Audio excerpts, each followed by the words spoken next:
Assalamualaikum warahmatullahi wabarakatuh. Perkenalkan, nama saya Difta Wahdana. Saya dari room 4 akan kembali menjelaskan atau akan kembali membahas materi dari kelompok 4 yang berjudul perkembangan manusia. Apa itu perkembangan manusia? Perkembangan manusia adalah pola perubahan yang dimulai sejak pembuahan yang berlanjut sampai rentan kehidupan. Setiap manusia pasti akan mengalami perubahan dari bayi hingga dewasa, yaitu perubahan secara fisik, pola pikir, dan tingkah laku. Secara umum, proses perubahan dari bayi hingga dewasa disebut dengan perkembangan. Dari mulai kita yang hanya bisa menangis, lalu bisa terlungkup, kemudian merangkak, kemudian bisa berjalan, dan sampai kita bisa berlari. Itu semua merupakan perkembangan manusia dari bayi hingga anak-anak. Kemudian dari anak-anak hingga remaja. Setiap manusia akan berkembang sepanjang hayat hingga meninggal dunia. Orang yang sudah tua pun masih bisa berkembang ilmu pengetahuannya jika masih terus berusaha. Pada hakikatnya, perkembangan atau development itu sendiri adalah pola perubahan yang dimulai sejak pembuahan yang berlanjut sepanjang rentan hidup. Maksudnya ialah perkembangan merupakan proses yang melibatkan pertumbuhan sejak pada tahap pembuahan sampai akhir kehidupan.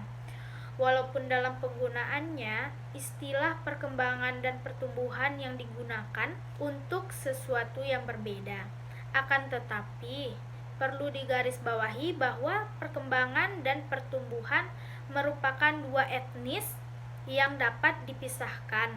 Namun pada hakikatnya, keduanya tidak bisa berdiri sendiri. Nah, hal tersebut dikarenakan pertumbuhan berkaitan dengan perubahan yang bersifat kuantitatif, yaitu terjadi peningkatan ukuran fisik dan struktur.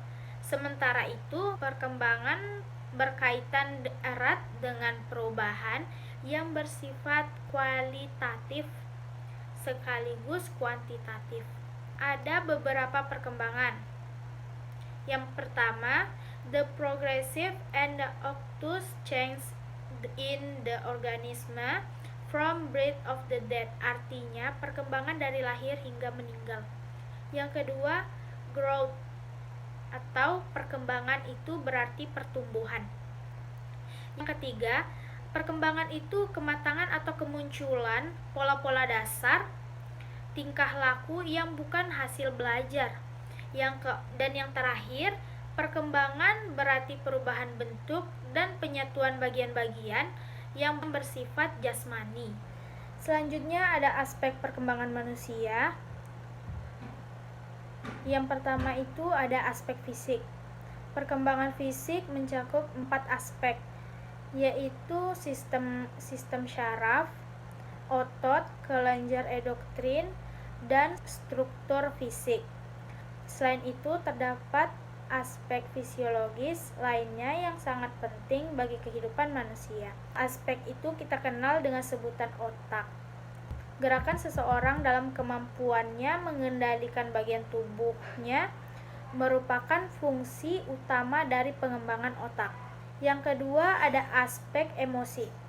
Emosi merupakan warna afektif yang menyertai setiap keadaan atau perilaku individu yang bervariasi dan setiap periode perkembangannya.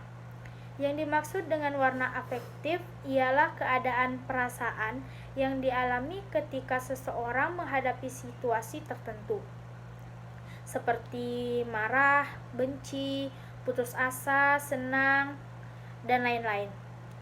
Emosi memiliki banyak pengaruh terhadap setiap perilaku individu, seperti penambahan semangat, melemahkan semangat, menambah dan mengganggu terhadap konsentrasi belajar, serta adanya gangguan dalam penyesuaian emosional. Selanjutnya, yang ketiga ada aspek bahasa. Aspek bahasa memiliki kaitan yang sangat erat dengan kegiatan berpikir. Bahasa merupakan salah satu yang membedakan manusia dengan hewan. Perkembangan bahasa dipengaruhi oleh beberapa faktor, seperti kesehatan, intelijensi, status sosial, ekonomi keluarga, jenis kelamin, serta hubungan keluarga. Fungsi pokok dari bahasa ialah sebagai alat komunikasi atau sarana pergaulan dengan orang lain. Yang keempat ada aspek sosial. Perkembangan sosial merupakan pencapaian kematangan seseorang untuk menyesuaikan diri terhadap sebuah norma, aturan, serta hukum yang berlaku di masyarakat. Dalam rangka memperkenalkan tentang berbagai aspek kehidupan sosial, haruslah melalui proses yang dikenal dengan istilah sosialisasi. Yang kelima ada aspek kepribadian. Kepribadian diartikan sebagai kualitas perilaku individu yang tampak dalam melakukan penyesuaian diri terhadap lingkungan secara unik. Keunikan penyesuaian tersebut berkaitan dengan aspek-aspek kepribadian itu sendiri, seperti karakter, temperamen, sikap, stabilitas emosional, tanggung jawab, dan sosialibilitas. Yang keenam adalah aspek moral. Moralitas merupakan kemauan untuk menerima dan melakukan peraturan, menilai-nilai atau prinsip-prinsip moral. Perkembangan moral banyak dipengaruhi oleh lingkungan, terutama lingkungan keluarga. Dia belajar mengenai setiap perilaku sesuai dengan nilai yang berlaku di sekitarnya. Yang ketujuh ada aspek minat beragama. Minat merupakan sumber motivasi yang mendorong seseorang untuk melakukan apa yang mereka inginkan. Minat ini memiliki peranan penting dalam kehidupan manusia, dikarenakan dampaknya yang begitu besar dalam menentukan perilaku dan sikap. Selain itu, minat merupakan motivasi yang kuat untuk mendorong seseorang belajar. Selanjutnya adalah faktor yang mempengaruhi perkembangan manusia. Faktor-faktor yang mempengaruhi psikologi perkembangan. Yang pertama ada faktor keturunan atau internal. Faktor keturunan merupakan bawaan sejak lahir atau berdasarkan keturunan. Faktor ini biasanya juga diartikan sebagai semua ciri dan karakter suatu individu yang diwariskan kepada anak atau segala potensi fisik dan psikis yang dimiliki seorang dari masa pembuahan sebagai warisan dari orang tua. Gen orang tua memiliki pengaruh penting pada pertumbuhan dan perkembangan suatu individu. Nah, faktor lingkungan atau faktor eksternal dibagi menjadi beberapa. Yang pertama ada keluarga. Keluarga merupakan tempat seorang anak diasuh dan dibesarkan. Bagaimana cara seorang anak diasuh akan sangat berpengaruh dengan sifatnya. Yang kedua, sekolah. Sekolah berperan besar dalam meningkatkan pola pikir seorang anak. Karena di sekolah kita diberikan ilmu pengetahuan yang tidak dapat kita temui di lingkungan sosial yang lain. Yang ketiga, masyarakat. Pertemanan anak di luar sekolah juga memberi pengaruh, seperti teman sebaya yang akan memberi dampak besar. Pada masa remaja, sifat akan cenderung mengikut-ikuti teman. Hal ini biasanya dikarenakan tidak ingin mendapat penolakan dan pengabaian. Dan yang terakhir adalah keadaan alam sekitar. Keadaan alam di sekitar akan memberi pengaruh terhadap pola pikir dan perilaku, seperti orang yang hidup di tempat yang susah memenuhi kebutuhan akan cenderung memiliki sifat pekerja keras dalam mencari kebutuhan. Contoh lainnya yaitu perbedaan perilaku orang yang hidup di desa dan yang hidup di kota. Dan yang terakhir, tahap perkembangan manusia menurut psikologi. Yang pertama ada pengembangan manusia, merupakan ilmu yang mempelajari pengembangan grafik kehidupan jasmani maupun rohani ataupun kejiwaan manusia dari sejak lahir hingga tua, di mana pada setiap fase memiliki ciri-ciri khas tersendiri. Yang kedua ada tahap pengembangan kognitif.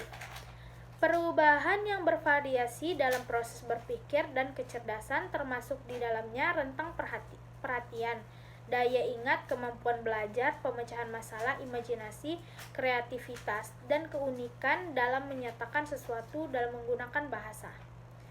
Dan yang kedua, ada tahap pengembangan psikologi emosional. Perkembangan seseorang berupa komunikasi secara emosional, memahami diri sendiri, kemampuan untuk memahami individu lain, pengetahuan tentang individu lain, keterampilan dalam berhubungan dengan individu lain, menjalani persahabatan, dan pengertian tentang moral.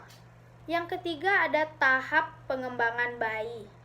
Sejak lahir sampai dengan 18 bulan, periode ini disebut juga dengan tahap pengembangan sensorik oral, karena individu biasanya melihat bayi memasukkan segala sesuatu ke dalam mulutnya. Sosok orang tua memainkan peran penting untuk memberikan perhatian positif dan penuh kasih sayang terhadap bayi dengan penekanan pada kontak visual sentuhan. Jika periode ini dilalui dengan baik, bayi akan menumbuhkan perasaan percaya pada lingkungan dan melihat bahwa kehidupan ini pada dasarnya baik. Sebaliknya, bila gagal di periode ini, individu memiliki perasaan tidak percaya dan akan melihat bahwa dunia ini adalah tempat yang mengecewakan dan penuh frustasi. Yang keempat ada tahap pengembangan seorang kanak-kanak awal, 18 bulan sampai dengan 3 tahun. Selama tahap pengembangan seseorang ini, individu mempelajari keterampilan untuk diri sendiri. Bukan sekedar belajar berjalan, bicara, makan, dan motorik yang lebih halus, termasuk latihan yang sangat dihargai. Contohnya, toilet training. Di masa ini, individu berkesempatan untuk belajar tentang harga diri dan otonomi. Dan yang kelima, ada tahap pengembangan seorang usia bermain, 3 tahun sampai dengan 5 tahun. Pada periode ini, individu biasanya memasukkan gambar tentang individu dewasa di sekitarnya dan secara inisiatif dibawa alam situasi bermain. Anak laki-laki bermain dengan kuda-kudaan dan senapan kayu. Anak perempuan bermain pasar-pasaran atau boneka yang mengintimidasi kehidupan keluarga. Dan masih banyak tahap pengembangan usia sekolah, tahap pengembangan usia remaja, tahap pengembangan usia dewasa awal, tahap pengembangan usia dewasa tengah, dan tahap perkembangan usia dewasa akhir. Baiklah, sekian pembahasan kembali materi dari saya. Kalau ada yang kurang saya mohon maaf. Assalamualaikum warahmatullahi wabarakatuh.